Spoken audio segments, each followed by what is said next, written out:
Okay, let us continue our discussion. ഇപ്പോൾ ഇവിടെ നമ്മൾ 192.168.1.0 നെറ്റ്വർക്ക് ഡിപ്പാർട്ട്മെൻറ്റ് 1നും 192.168.2.0 നെറ്റ്വർക്ക് ഡിപ്പാർട്ട്മെൻറ്റ് 2നും 192.168.3.0 നെറ്റ്വർക്ക് ഡിപ്പാർട്ട്മെൻറ്റ് 3ക്കും 192.168.4.0 നെറ്റ്വർക്ക് ഡിപ്പാർട്ട്മെൻറ്റ് 4നും അസൈൻ ചെയ്യണം. ഇവിടെ നമ്മൾ സബ്നെറ്റിങ്ങും അതുപോലുള്ള കോംപ്ലിക്കേഷൻസ് നമ്മൾ ഒഴിവാക്കുകയാണ്. ഡിപ്പാർട്ട്മെൻറ്റ് 1ൻ്റെ ഗേറ്റ് വേ എന്ന് പറയുന്നത് 1.100 ആണ്. 192.168.1.100. അപ്പോൾ എല്ലാ ഡിപ്പാർട്ട്മെൻറ്റിലും നമ്മളൊരു സ്പെഷ്യൽ മിഷൻ കീപ്പ് ചെയ്യും. That is the gateway router. അപ്പോൾ അവിടെ പുറത്തേക്കുള്ള പാക്കറ്റ് ആണെങ്കിൽ ഡിപ്പാർട്ട്മെൻറ്റ് 1ൽ നിന്നും ദാറ്റ് ഈസ് 192.168.1.0 പുറത്തേക്കുള്ള പാക്കറ്റ് ആണെങ്കിൽ it will be delivered at 1.0. അപ്പം ഈ ഓരോ മിഷനിലും നമ്മളത് ഗേറ്റ് വേ പറയുന്നുണ്ടാവും. 1.0 is the gateway of this department or this network. ഓരോ മിഷനിലും ഇപ്പോൾ 1.1 ഒരു മിഷനാണ്, 192.168.1.1 ആണ് അതിൻ്റെ IP. അതിൽ നമ്മൾ ഗേറ്റ് വേ പറഞ്ഞു കൊടുക്കും. 1.100 ആണ്, 192.168.1.100 ആണ് അതിൻ്റെ ഗേറ്റ് വേ. അപ്പോൾ അത് ഇവിടെ ഡെലിവർ ചെയ്യും. ഇവിടെ നമ്മൾ പാക്കറ്റ് ഫോർവേഡിങ് ചെയ്തിട്ടുണ്ട്. അപ്പോൾ അത് ഇവിടേക്ക് ട്രാൻസ്ഫർ ചെയ്യും. It can access this FTP server. Okay, അപ്പോൾ ഇതാണ് നമ്മൾ പറഞ്ഞുള്ളത്. ഇവിടെ നമ്മൾ റൂട്ടിംഗ് ഇൻഫർമേഷൻ എഴുതിയിട്ടുണ്ടാവും. അപ്പോൾ അവിടെ റൂട്ടിംഗ് ഇൻഫർമേഷൻ എന്ന് പറയുന്നത് to department that is DPT1 that is 192.168.1.0 network deliver at 192.168.5.10 ഇവിടെ ഡെലിവർ ചെയ്യണം. അതുപോലെ ഡിപ്പാർട്ട്മെൻറ്റ് 2ലാണെങ്കിൽ ഡെലിവർ അറ്റ് 5.20. ഇതിൻ്റെ എല്ലാത്തിൻ്റെയും മാസ്ക് ഡിഫോൾട്ട് മാസ്കാണ് 255 255 2550. അപ്പോൾ ഇതാണ് ഈ FTP സെർവറിലെ റൂട്ടിംഗ് ഇൻഫർമേഷൻ. കാരണം ഈ FTP സെർവറിന് 4 നെറ്റ്വർക്കായിട്ട് ഡീൽ ചെയ്യേണ്ടതുണ്ട്. So we have to write routes. Okay, അപ്പോൾ ഇതാണ് നമ്മൾ ഇതുവരെ ഡിസ്കസ് ചെയ്ത പിക്ചർ. ഓക്കെ, ഇനി നമുക്ക് ഡിസ്കസ് ചെയ്യാനുള്ളത് ഇവിടെ ഒരു ഇൻ്റർനെറ്റും കൂടെ വരികയാണ്. ഓക്കെ,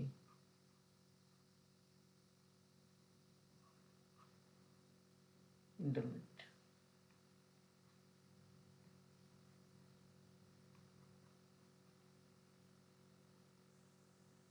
അപ്പോൾ അത് നിങ്ങളുടെ മോഡം വഴി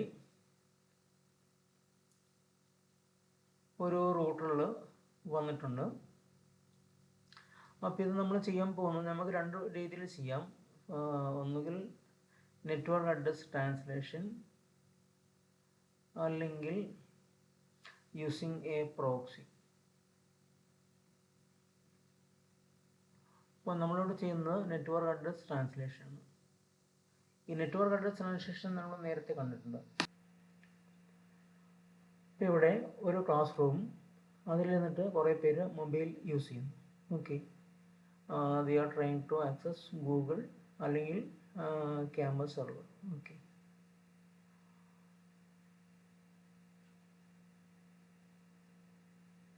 ഇതിൽ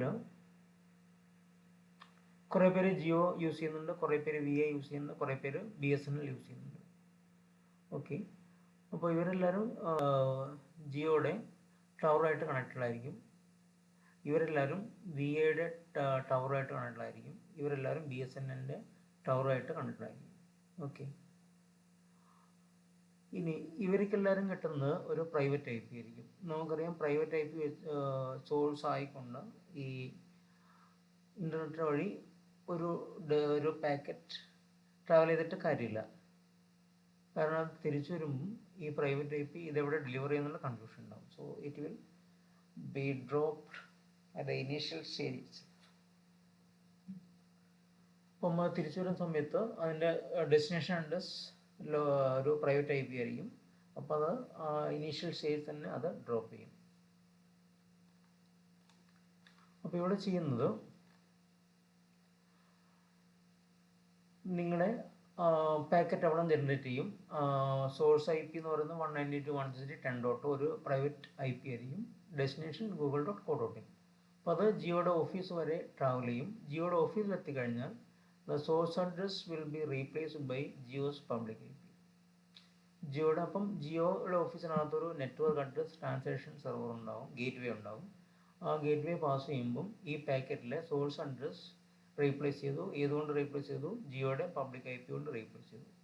അപ്പോൾ അങ്ങനെ ആ പാക്കറ്റ് അവിടെ ഇൻ്റർനെറ്റ് വഴി ഗൂഗിളിലെത്തി. ഗൂഗിൾ അവിടെ നിന്ന് റിപ്ലൈ ജനറേറ്റ് ചെയ്യും. റിപ്ലൈ ജനറേറ്റ് ചെയ്യുമ്പം ഈ സോഴ്സും ഡെസ്റ്റിനേഷനും ഇൻ്റർചേഞ്ച് ചെയ്തു. നേരത്തെ ഉണ്ടായിരുന്ന സോഴ്സും ഡെസ്റ്റിനേഷനും ഇൻ്റർചേഞ്ച് ചെയ്തു. ഇപ്പം സോഴ്സ് എന്ന് പറയുന്നത് google.co.in, നേരത്തെ ഡെസ്റ്റിനേഷൻ ആയിരുന്നു google.co.in. ഇപ്പം സോഴ്സ് ആണത്. ഡെസ്റ്റിനേഷൻ എന്ന് പറയുന്നത് ജിയോയുടെ പബ്ലിക് IP. ഓക്കെ, അല്ലെങ്കിൽ BSNൻ്റെ പബ്ലിക് IP, അല്ലെങ്കിൽ VIയുടെ പബ്ലിക് IP. ഇവിടെ VI ചെയ്യുന്നത് നെറ്റ്വർക്ക് അഡ്മിനിസ്ട്രേഷൻ VIയുടെ പബ്ലിക് IP കൊണ്ട് റീപ്ലേസ് ചെയ്യും സോഴ്സ് അഡ്രസ്സിനെ. BSNL ആണെങ്കിൽ BSNLൻ്റെ പബ്ലിക് IP കൊണ്ട് സോഴ്സ് അഡ്രസ് റീപ്ലേസ് ചെയ്യും.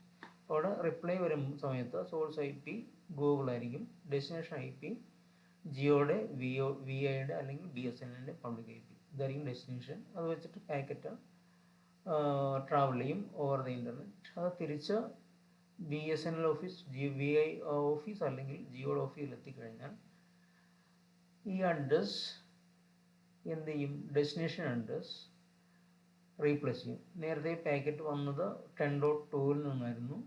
ഇപ്പോൾ അത് തിരിച്ച് ജിയോയുടെ പബ്ലിക് IP റീപ്ലേസ് ചെയ്തു. ഡെസ്റ്റിനേഷൻ IP 192.168.10.2 ആക്കി. അപ്പം അങ്ങനെ ചെയ്ത് കഴിഞ്ഞാൽ ഈ പാക്കറ്റ് കൃത്യമായിട്ട് എവിടെ നിന്നാണോ പോകുന്നത് അവിടെ തന്നെ ഡെലിവറി ചെയ്യും. ഇതാണ് നെറ്റ്വർക്ക് അഡ്രസ് ട്രാൻസ്ലേഷൻ. അതിനാണ് നമ്മളിവിടെ ചെയ്യാൻ പോകുന്നത്. നമ്മളിവിടെ ചെയ്യുന്നത്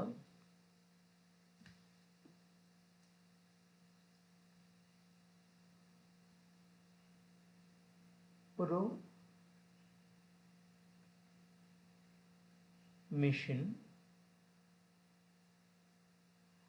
അപ്പം അതിൽ ഇതൊരു പബ്ലിക് IP ആയിരിക്കും. ആരാണോ നിങ്ങൾക്ക് ഇൻ്റർനെറ്റ് തരുന്നത് അവർ തരുന്ന പബ്ലിക് IP.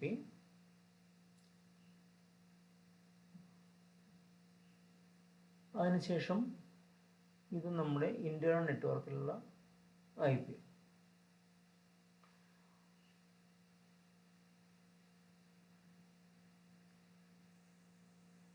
ഓക്കെ,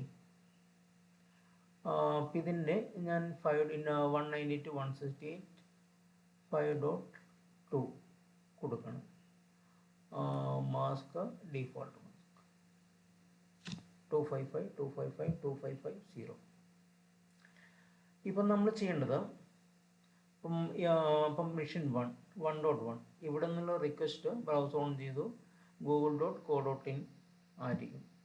ഓക്കെ, അപ്പോൾ google.co.in നമ്മുടെ നെറ്റ്വർക്കിലുള്ളതല്ല, അത് പുറത്തുള്ളതാണ്. അപ്പം പുറത്തേക്കുള്ള നെറ്റ്വർക്ക്, പുറത്തേക്കുള്ള പാക്കേജ്, ഡെസ്റ്റിനേഷൻ അഡ്രസ് ഏതായാലും ചെയ്യും. ഓക്കെ, അപ്പം നമ്മളിവിടെ ഈ ഓരോ ഗേറ്റ് വേയിലും നമ്മളിവിടെ റൂട്ടിംഗ് ഇൻഫർമേഷൻ കൂട്ടി എഴുതണം. അപ്പോൾ ഇതെല്ലാം റൂട്ടേഴ്സായി മാറും. ഈ ഗേറ്റ് വേസ് എല്ലാം റൂട്ടിംഗ് ഇൻഫർമേഷൻ കൂടെ കൊടുത്തു കഴിഞ്ഞാൽ അത് റൂട്ടേഴ്സായിട്ട് മാറും. അപ്പോൾ ഇവിടെ കൊടുക്കേണ്ട റൂട്ടിംഗ് ഇൻഫർമേഷൻ എന്ന് പറയുന്നത് ഡിഫോൾട്ട് ഡെസ്റ്റിനേഷൻ, ദാറ്റ് ഈസ് 0.0.0.0 ആണെങ്കിൽ അങ്ങനെയുള്ള പാക്കറ്റ്സ്, അത് ഈ നെറ്റ്വർക്കിലൊന്നും വരാത്തൊരു അഡ്രസ് ആണ് ഇതിൻ്റെ ഈ പാക്കറ്റിൻ്റെ ഡെസ്റ്റിനേഷൻ അഡ്രസ് എങ്കിൽ ഈ should be delivered at 192.168.5.2. okay, then if the address is 192.168 to 5.0, അതായത് 0 നെറ്റ്വർക്ക്, അതായത് ഈ നെറ്റ്വർക്കിലുള്ള ഏതെങ്കിലും ഒരു അഡ്രസ് ആണെങ്കിൽ, ഇപ്പം FTP സെർവർ ഈ നെറ്റ്വർക്ക് തന്നെയാണ് 5.0 നെറ്റ്വർക്ക് ആണെങ്കിൽ it can be delivered at 5.1. 192.168.5.1 ഇങ്ങനൊരു റൂട്ടിംഗ് ഇൻഫർമേഷൻ കൂടെ എല്ലാ ഗേറ്റ്വേ മെഷീൻസിലും നമ്മൾ എഴുതി വയ്ക്കണം. അപ്പം അങ്ങനെ ചെയ്ത് കഴിഞ്ഞാൽ ഇപ്പോൾ ഇവിടെ ഈ 1.1 എന്നുള്ള മെഷീനിൽ നിന്ന് google.co.in ചെയ്ത് കഴിഞ്ഞാൽ അത് നമ്മുടെ നെറ്റ്വർക്കിലുള്ളതൊന്നും അഡ്രസ് ചെയ്യല്ല. ഗൂഗിൾ എന്ന് പറയുന്ന that falls in default. Okay, so it will be delivered here first, then here we have written a routing information that default packets should be delivered at 5.2, so definitely it will be delivered at here. We have enabled the IP forwarding and we have done network address translation, that is ഇവിടെ വരുന്ന പാക്കറ്റിൻ്റെ source പറയുന്നത് ഇതാണ് 192.168.1.1 ആണ്. Okay, അത് ഈ gateway pass ചെയ്യുന്ന സമയത്ത് അത് 5.10 ആയിട്ട് മാറി. അപ്പം ഇവിടെ പാസ് ചെയ്യുന്ന സമയത്ത് അപ്പോൾ ഇങ്ങോട്ട് വിട്ട് കഴിഞ്ഞാൽ, അതായത് പുറത്തുള്ള നെറ്റ്വർക്ക്, അതായത് പുറത്തേക്കുള്ള നെറ്റ്വർക്ക്, അപ്പം ഇതിവിടെ ഇൻസൈഡ് നെറ്റ്വർക്കാണ്, ഇൻറ്റേർണൽ നെറ്റ്വർക്കാണ്. ഇത് എക്സ്റ്റേണൽ നെറ്റ്വർക്കാണ്. എക്സ്റ്റേണൽ നെറ്റ്വർക്കിലേക്ക് വന്നു കഴിഞ്ഞാൽ അതിൻ്റെ സോഴ്സ് എന്ന് പറയുന്നത് സോഴ്സ് ഐ പി നിങ്ങളുടെ ഈ പബ്ലിക് ഐ പി ആയിട്ട് മാറും. പബ്ലിക് ഐ പി ഡെസ്റ്റിനേഷൻ എന്ന് പറയുന്നത് നമ്മുടെ google.co.in. ഓക്കെ, അതിൻ്റെ ഐ പി ഏതാണോ അത്. ഓക്കെ, ഇതാണ് source address translation. Source address translation. Okay, അപ്പോൾ അവിടെ നിങ്ങളുടെ നെറ്റ്വർക്കിൽ നിന്ന് പുറത്തേക്ക് ഇൻ്റർനെറ്റിലേക്ക് പോകുന്ന ഏതൊരു പാക്കറ്റും ഈ ഐ പിയിൽ നിന്ന് സ്റ്റാർട്ട് ചെയ്യുന്നതായിട്ട് പുറത്തുള്ള ആൾക്കാർക്ക് തോന്നും. ഓക്കെ, അപ്പോൾ ഇങ്ങനൊരു packet destination google.co.in, everybody knows, then source is a public I P. അപ്പോൾ റിപ്ലൈയും തിരിച്ചു വരാം. ഇത് ഇൻ്റർചേഞ്ച് ചെയ്താലും source from google.com, destination is a public I P. അപ്പോൾ അത് ഇവിടം വരെ എത്തും. അപ്പോൾ ഇവിടെ നമ്മളത് മെയിൻറ്റെയിൻ ചെയ്തിട്ടുണ്ട് information. Definitely it will be transfer to this. അപ്പോൾ ഇവിടെ നേരത്തെ ഒരു അഡ്രസ് ട്രാൻസ്ഫർ നടത്തിയിട്ടാണ് അങ്ങോട്ട് പോയത്, അത് തിരിച്ച് റീവർക്ക് ചെയ്യും. So it will reach here. Definitely it will come through this network interface and read the source machine. അപ്പോൾ റിപ്ലൈ ഇവിടെ കിട്ടും, ഗൂഗിളിൻ്റെ ഹോം പേജ് ഇവിടെ കിട്ടും. Okay, this way it work. This is internet sharing using net. ഇവിടെ നമ്മൾ ചെയ്യുന്നത് internet sharing ആണ്.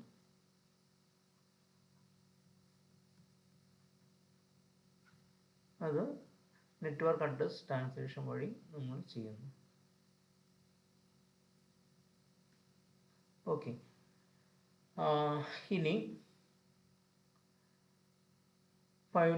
സപ്പോസ് ഈ മെഷീൻ 1.1 2.1ലേക്ക് ഒരു കമ്മ്യൂണിക്കേഷൻ നടത്തും. നോക്കിയാൽ നമുക്ക് 2.1 മെഷീൻ ഇവിടെ ഉണ്ടാവും, ഇതായിരിക്കും 2.1. ഓക്കെ, സപ്പോസ് അങ്ങനെയാണെങ്കിൽ എന്ത് പറ്റും? 2.1 അപ്പോൾ ഇത് ഇവിടെ ഡെലിവർ ചെയ്യും.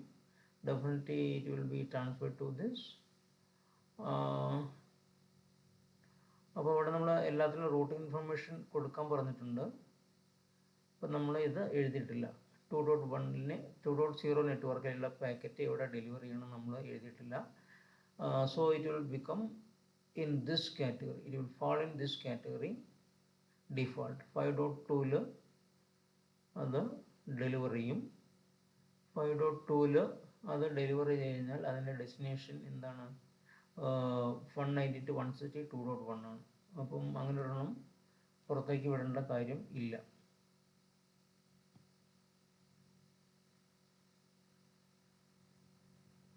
ഓക്കെ, അപ്പോൾ ആ പാക്കറ്റ് ഡ്രോപ്പ് ആവും. അപ്പം ഈ 1.1 1.1 നെറ്റ് 1.0 നെറ്റ്വർക്കും 2.0 നെറ്റ്വർക്കും തമ്മിൽ ഈ കമ്മ്യൂണിക്കേഷൻ പോസിബിൾ അല്ല.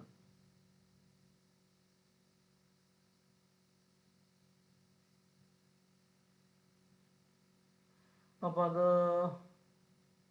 ഇവിടെ ഓട്ടോമാറ്റിക്കലി സംഭവിക്കുന്നതാണ്.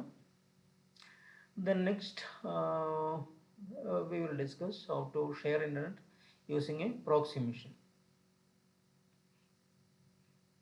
അപ്പോൾ ഇങ്ങനെ നെറ്റ്വർക്കിൽ ഇൻ്റർനെറ്റായിട്ട് കണക്ട് ചെയ്താൽ we have to protect our private network. there comes the term firewall, how to protect our networks and internal servers. ഈ FTP സെർവറിനെ എങ്ങനെ പ്രൊട്ടക്റ്റ് ചെയ്യാം, ഈ കാര്യങ്ങളെല്ലാമാണ് ഫയർവാളിൽ വരുന്നത്. അതായത് FTP സെർവർ ഫോർ എക്സാമ്പിൾ പറഞ്ഞു കഴിഞ്ഞാൽ FTP സെർവർ പുറത്തുനിന്ന് ഒരാൾക്ക് ആക്സസ് ചെയ്യാൻ പറ്റരുത്. പക്ഷേ അകത്തുള്ള എല്ലാവർക്കും ഇന്റേണൽ നെറ്റ്വർക്കിൽ നിന്ന് ഈ FTP സെർവർ ആക്സസ് ചെയ്യാൻ പറ്റും. അപ്പോൾ അങ്ങനെയുള്ള കോൺഫിഗറേഷനാണ് ചെയ്യുന്നത് ഈ ഫയർവാളിലാണ്. Okay, we will see these two topics in next class. Internet sharing using a proxy, then the concept of firewall.